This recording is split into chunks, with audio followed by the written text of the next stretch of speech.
ہم جیت چکے ہیں، پارلیمنٹ ہمارے ساتھ اس کو پاس کر چکی ہے، روزانہ نئی نئی باتیں نہیں اٹھائی جاتی، عدم استحکام وہ کیوں لا رہے ہیں؟ ہم جو چیز طے ہو چکی ہے اس کو مستحکم کرنا چاہتے ہیں، وہ جو چیز طے ہو چکی ہے اس کے مقابلے میں نئی نئی باتیں لا رہے ہیں، لہذا اس وقت تک ہمیں حکومت کی کوئی تجویز قبول نہیں ہے، اور اگر انہوں نے اس میں ترمیم کرنے کے لیے کچھ ہمیں دیا، فی الحال تو میری رائے یہ ہے کہ میں ان کی تجویز قبول کروں تو بہت دور کی بات ہے، چمٹے سے بھی پکڑنے کے لیے تیار نہیں ہوں۔ نے آج بیان دیا ہے کہ ہم اور وہ ایک پیج پر متفق ہو چکے تھے مدارس اصلاحات پر، تو کیا اگر JVI سخت موقف اختیار کرتی ہے اور حکومت کے خلاف احتجاج کرتی ہے تو کیا PTI کو اعتماد میں لے گی، بیرسٹر گورو کو اعتماد میں لے گی؟ ہم سب کو اعتماد میں لے چکے ہیں، ان کو اعتماد میں لینے کے بعد یہ ساری چیزیں طے ہوئی، اور اگر PTI نے ووٹ نہیں دیا تو ان کے اپنے مخصوص حالات تھے جس میں ان کے فیصلے سے پہلے کہ ہم ووٹ نہیں دیں گے، میں نے ان کو مشورہ دیا تھا کہ ان حالات میں آپ ووٹ نہ کریں، تو اس حد تک بھی ہمارا اتفاق رہا تھا۔ سر جو کھرو فسادات چل رہے ہیں اس میں آپ کو کی بیرونی افراد نظر آ رہا ہے اور اس کا مستقبل کیا ہوگا؟ میں اسی پہ تو رو رہا ہوں کہ امن و امان تباہ ہو چکا ہے، KP کے جنوبی اضلاع بالخصوص اور تقریباً تمام قبائلی علاقے اس وقت بارود میں بھسم ہو رہے ہیں، اور انسانوں کا بے جا قتل عام ہو رہا ہے، گھر چھوڑ رہے ہیں لوگ، اب ان کے مسجدوں میں مسلح لوگ رہ رہے ہیں، ان کے بیٹھکوں میں مسلح لوگ رہ رہے ہیں، بچوں کی تعلیم کا سلسلہ ہے، ان کے روزگار کا مسئلہ ہے، لوگ اپنے گاؤں چھوڑ کر دوسری جگہوں پہ جا رہے ہیں۔ ان حالات میں اور پھر کرم میں جو صورتحال ہے کہ جس طریقے سے قتل عام ایک دوسرے کا کیا جا رہا ہے، ان کا یہ تو کوئی مسئلہ ان کے نزدیک نہیں ہے، بس دینی مدرسے کو کنٹرول کرو۔ کیوں؟ FATF چاہتا ہے، کیوں IMF چاہتا ہے، کیوں امریکہ اور مغرب چاہتا ہے؟ بتائیں ہمیں ذرا، قوم کے سامنے وہ معاہدے سامنے رکھیں، انہوں نے کیا شرائط دی ہیں ہمیں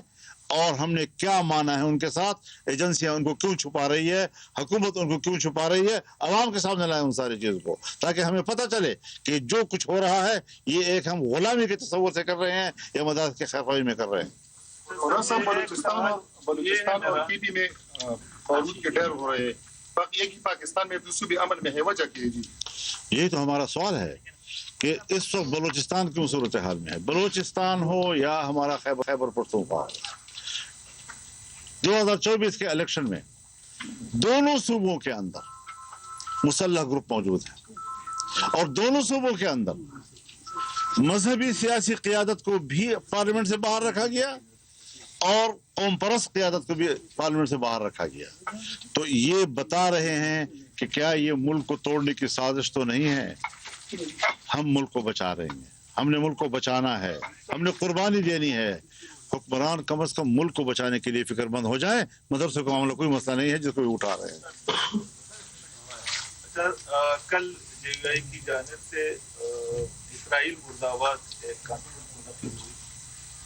اس حوالے سے مولانا صاحب میرا یہ سوال ہے، اس پر آپ نے کمنٹ کرنا ہے کہ تقریباً مسئلہ فلسطین کا 1 سال سے زیادہ ہو چکا ہے، یہ مسئلہ چل رہا ہے، تو JVI نے کافی تاخیر نہیں کی اس میں جو اسرائیل کے خلاف احتجاج یا کانفرنس کر دی، اس کی وجہ کیا ہوگی؟ اب کہاں آپ 400 کے رہنے والے ہیں، آپ کو تو یہ سوال نہیں کرنا چاہیے جی، آپ تو 400 کے رہنے والے ہیں، آپ کو یہ سوال نہیں کرنا چاہیے، آپ کو یاد ہونا چاہیے کہ 7 اکتوبر 2023 کو یہ جنگ شروع ہوئی، اور 14 اکتوبر کو ہم نے پشاور کے اندر طوفان اقصی کانفرنس کی تھی، صرف 1 ہفتے کے اندر اس کے بعد ہم نے یہ کانفرنس بلوچستان میں کپشین کے مقام پہ، اس کے بعد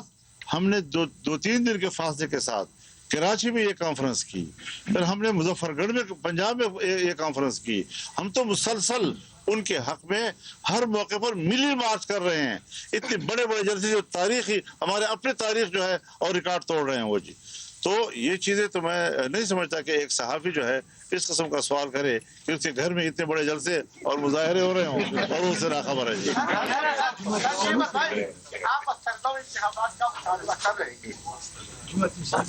کیا کریں کہ نئے انتخابات سے سرگرم انتخابات سے عوام کی مسائل حل ہو،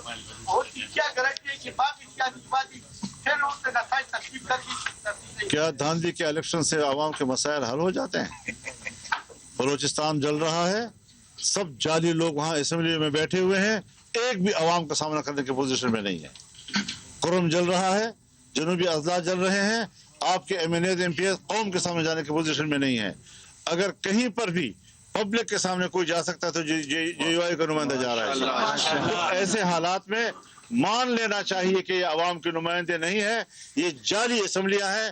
اور اسٹیبلشمنٹ کی بنائی ہوئی اسمبلیاں ہیں جو عوام کا سامنا نہیں کر سکتی۔ اور یہ ڈمی حکومتیں ہمیں قبول نہیں ہیں، اور سنجیدہ کام کیے جائیں، اور جو چیزوں پر اتفاق رائے ہو جاتا ہے۔ ہم نے تو حضرت پارلیمانی کردار کو زندہ رکھا ہے۔ جمعیت علماء اسلام پارلیمانی کردار اس لیے زندہ رکھنا چاہتی ہے تاکہ پاکستان کا مذہبی طبقہ ملک کے ساتھ، آئین کے ساتھ، جمہوریت کے ساتھ، پارلیمنٹ کے ساتھ چلے۔ کیوں ہمیں انتہا پسندی کی طرف دھکیلا جا رہا ہے؟ کیوں مدارس کو انتہا پسندی کی طرف دھکیلا جا رہا ہے؟ انہوں نے ثابت کیا ہے 2011 کے بعد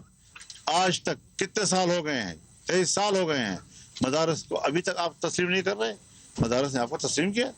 اپنے عمل سے ثابت کیا، اپنے کردار سے ثابت کیا ہے کہ وہ ملک کے ساتھ کھڑے ہیں، علماء ملک کے ساتھ کھڑے ہیں، جمعیت علماء ملک کے ساتھ کھڑی ہے، مذہبی طبقے ان کی وساطت سے سب ملک کے ساتھ کھڑے ہیں۔ کیوں مایوس کیا جا رہا ہے؟ کیوں تکلیف ہے ان کو کہ علماء اعتدال کی سیاست کر رہے ہیں؟ کیوں تکلیف ہے ان کو کہ وہ پارلیمانی سیاست کر رہے ہیں؟ کیوں ان کو تکلیف ہے اس بات کی کہ وہ ایک آئین کے ماتحت اور قانون کے ماتحت سیاست کر رہے ہیں؟ بہت برا لگ رہا ہے ان لوگوں کو کہ علماء اور مذہبی طبقہ مین اسٹریم بھی کیوں جا رہا ہے۔ تو ہم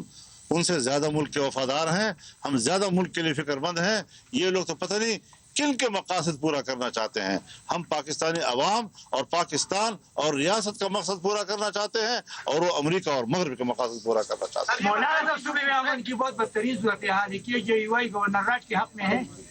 گورنر راج کی گنجائش تو بہرحال آئین کے اندر کسی مرحلے پہ آ جاتی ہے، اس سے انکار نہیں ہے، لیکن یہاں تو گورنر راج سے بھی ہمیں کوئی امید نہیں ہے کہ وہ مولانا فضل الرحمان نیوز کانفرنس کر رہے تھے، ان کی جانب سے حکومت پر تنقید کی گئی، کہا کہ یہ جعلی اسمبلیاں ہیں، یہ ڈمی حکومت ہے، ہم نے صرف پارلیمانی کردار کو زندہ رکھا ہوا ہے۔ انہوں نے یہ بھی کہا کہ جس مدارس پر اب نیا شوشہ چھوڑا جا رہا ہے اس بل پر سب لوگ متفق تھے، دونوں ایوانوں سے بل منظور ہوا، پھر صدر نے بل کو مسترد کیوں کیا؟